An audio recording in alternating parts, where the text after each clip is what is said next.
Prof, agora a gente vai apresentar sobre reparos de sistemas hidráulicos e sanitários. Então, a partir do conhecimento obtido nas aulas de patologia das construções, nos foi informado que cerca de 75% dos vícios construtivos são decorrentes de problemas relacionados com as instalações prediais de água e esgoto. E por isso, a manutenção desse sistema se faz bem importante, em vista dos diversos componentes que ele apresenta. Essas patologias possuem várias origens, que variam desde a conversa entre o engenheiro desenvolvedor do projeto e o pedreiro que vai executar, até a escolha dos materiais, que pode vir a ser precária, visando então uma economia financeira, ou então a falta de conhecimento pelos responsáveis da obra, que ocasiona as famosas gambiarras. Então, entre as patologias, destaca-se os vazamentos, ruídos em tubulação, falta de pressão, odor desagradável, refluxo do esgoto sanitário e queda de temperatura da água.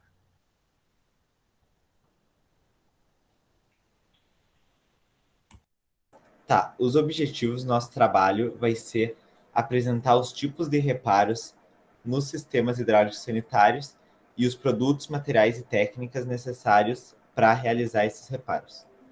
Então agora a gente vai falar dos reparos mais especificamente. Então, o sistema hidrossanitário de uma edificação residencial pode ser subdividido pelos subsistemas de água fria, água quente, água pluvial, esgoto e água de combate a incêndio. Então, para facilitar a identificação das tubulações para uma eventual intervenção ou manutenção, é de suma importância que todas aquelas tubulações aparentes, então, sejam identificadas com cores. Essas cores, então, são demonstradas nesse slide. Normalmente, os locais de entrada e saída dos líquidos são de fácil observação pelos usuários, facilitando a identificação de indícios de problemas. Porém, a maior parte do sistema vai ficar oculta, e quando ocorrer algum tipo de situação, nem sempre vai ser fácil determinar o ponto de origem. E essas cores elas estão descritas na NBR 6493. Sobre a rede de água fria ou quente. Então, existem algumas recomendações acerca do seu uso, como, por exemplo, evitar apoiar pesos ou utilizar as torneiras como cabide, não apertar os registros mais do que o necessário, tanto durante o uso quanto durante a instalação. Existem dois tipos de manutenção, então, desse subsistema. A primeira delas é a manutenção preventiva, que é basicamente inspecionar os registros procurando vazamentos, ou então a alvenaria em busca de manchas de umidade e mofo. E a segunda manutenção, que é já quando ocorrerão as patologias, né, que é chamada de manutenção corretiva, que seria substituir os elementos de vedação, fechar o registro geral e contratar um profissional habilitado para a troca dos trechos das tubulações e das conexões que apresentam os vazamentos. Aqui é importante que o novo material, então, dessas tubulações, seja da mesma marca que o anterior, e não que seja uma solução provisória, como, por exemplo, utilizar um fio para vedar, porque isso só vai potencializar o rompimento ou o vazamento no caso. Aqui tem uma imagem desses anéis de vedação. E aqui embaixo coloquei uma foto de uma pessoa realizando essa troca do anel, que como a gente pode ver, não é algo muito difícil de se fazer e não precisa de nenhuma ferramenta especializada que a gente não tenha com fácil acesso. Agora eu vou falar das bombas de recalque. Bem, o maior problema que a gente tem com elas é quando elas esvaziam. E daí a gente vai ouvir barulhos de ruídos nos canos e ruídos da própria bomba, e também trepidação.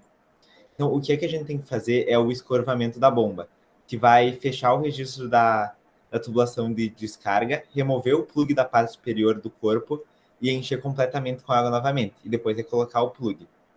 E uma coisa importante para se fazer todo dia é verificar a boia, para ver se a bomba não está trabalhando a seco. Mas isso o essencial é fazer com alguém especializado em bombas, não fazer por conta própria. Agora, a água pluvial. O maior problema que a gente tem com a água pluvial é o próprio entupimento de canos. Então, o que é que a gente tem que fazer é limpar todas as tubulações, conexões e caixas de passagem que compõem o sistema de captação de águas pluviais. Então, aqui eu coloquei uma imagem de alguém limpando uma calha, que é o que realmente se faz. Tem que cuidar também para não danificar as calhas durante a limpeza, então não usar nada muito abrasivo, como estacas de metal, e tomar cuidado durante a limpeza. Sobre o esgoto. Então, em caso de entupimento, não se deve jogar soda cáustica ou substâncias similares nos ralos, porque isso vai deteriorar as tubulações. Também é importante que se evite os choques com os flexíveis que alimentam as caixas acopladas dos vasos sanitários. As grelhas de proteção, que servem para evitar os detritos maiores na tubulação, não podem ser tiradas. Não se deve jogar gorduras ou resíduos sólidos nos ralos de pias, assim como os papéis, os fios dentais, cotonetes, fraldas ou absorventes, dentro dos vasos sanitários. Para evitar o mau cheiro também, é uma solução é jogar água limpa no ralo sinfonado, e também é importante a limpeza desse ralo de forma periódica, assim como das tubulações e das caixas de passagem. Ainda sobre a questão do esgoto, é imprescindível que ocorra a sua ventilação, porque dessa maneira a pressão da tubulação vai ser a mesma pressão que a pressão atmosférica e não vai acontecer uma deterioração dos canos. Essa ventilação é também uma forma de liberar os gases da biomassa em decomposição, então isso vai evitar um mau odor.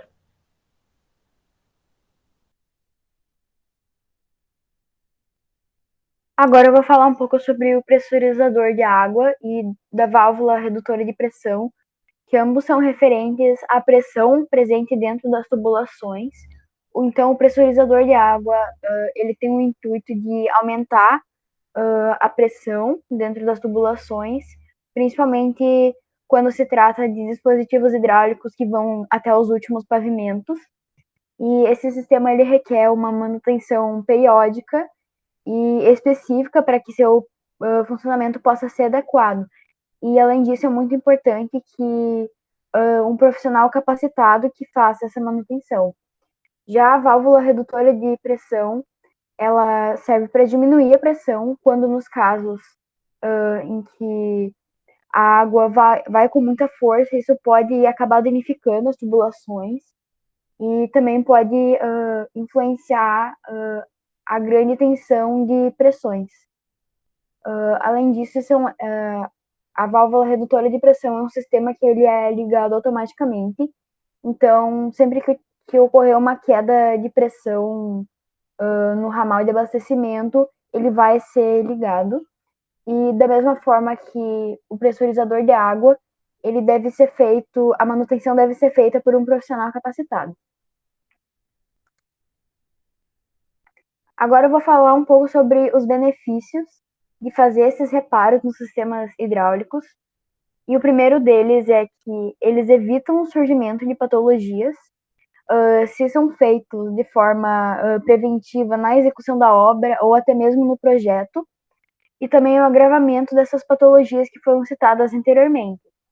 Além disso, os gastos com água são reduzidos, o que, por consequência, diminui o impacto ambiental, pois não há um desperdício de água potável. Também há um menor impacto no conforto da residência, que evita que venha maus cheiros, entre outros problemas, outras patologias que podem se originar dessas patologias nos hidrossanitários. Eles também previnem que as pragas urbanas e entupimentos ocorram. E, por último, eles prolongam a vida útil do sistema hidráulico de forma geral. E, além disso, é muito importante citar que, como já foi citado ao longo de todo o trabalho também, que é sempre necessário que um profissional capacitado faça a manutenção e os reparos desses sistemas, porque fazer os reparos desses sistemas de forma ineficiente pode acabar agravando os problemas encontrados e não tendo soluções a longo prazo. Ainda só por curiosidade, uma coisa que eu me recordei, assim, então, como as patologias que eu citei no início do trabalho, uma patologia que é bastante recorrente nas edificações é o incômodo de ruídos excessivos nas instalações hidráulicas. E isso acontece principalmente por conta dessas vibrações que são causadas em edificações antigas e são conhecidas então como o golpe de Ariete. Esse golpe vai se ocasionar quando a água, ao fluir com muita velocidade pela canalização, ela vai ser bruscamente interrompida.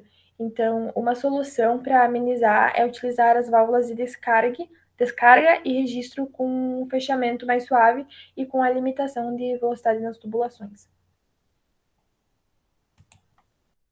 Bom, dessa forma se conclui que foi possível identificar e adquirir conhecimentos a respeito dos reparos e das manutenções que são feitas nos sistemas hidrossanitários e o quão imprescindível é que eles sejam feitos para evitar outros agravamentos de patologias e também o quão imprescindível é que eles sejam feitos por profissionais que tenham conhecimento técnico a respeito do assunto. Aqui estão as nossas Essas são nossas referências. Espero que tenha gostado do trabalho. É isso.